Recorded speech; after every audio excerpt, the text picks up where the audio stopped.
ঢেউয়ের তালে নৌকা দোলে কথাটি যেন উল্টে গেছে মাগুরায়, বরং নৌকার তালে তালে উদ্বেল নদী এবং তীরের দর্শক। বাইচের ছিপছিপে নৌকা ছুটছে বিদ্যুৎ গতিতে, তাদের উৎসাহ দিতে নদীর দুই তীরে হাজির লাখো দর্শক। গত 7 বছরের মতো এবারও মাগুরা জেলার মোহাম্মদপুর উপজেলা সদরের শেখ হাসিনা সেতু সংলগ্ন মধুমতি নদীতে হয়ে গেল বিহারীলাল শিকদার নৌকা বাইচ প্রতিযোগিতা।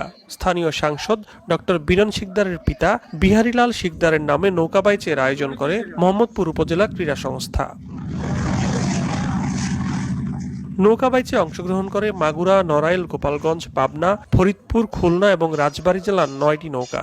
প্রতিযোগিতা দেখতে নদীর দুই পারে 5 কিলোমিটার এলাকা জুড়ে জড়ো হয় দূর দূরান্ত থেকে আসা দর্শকরা।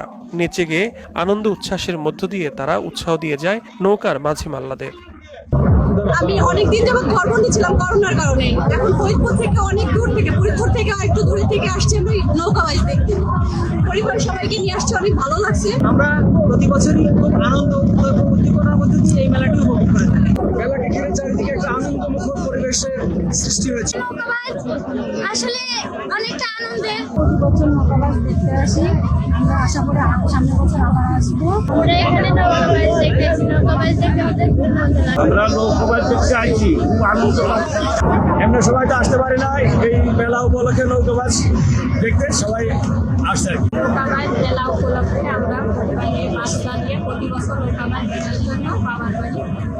প্রতিযোগিতা শেষে বিজয়ীদের মাঝে পুরস্কার তুলে দেন স্থানীয় সংসদ সদস্য। এ সময় জেলা প্রশাসক, পুলিশ সুপার সহ স্থানীয় প্রশাসনের কর্মকর্তা এবং বিভিন্ন অঙ্গনের নেতৃস্থানীয় ব্যক্তিরা উপস্থিত ছিলেন।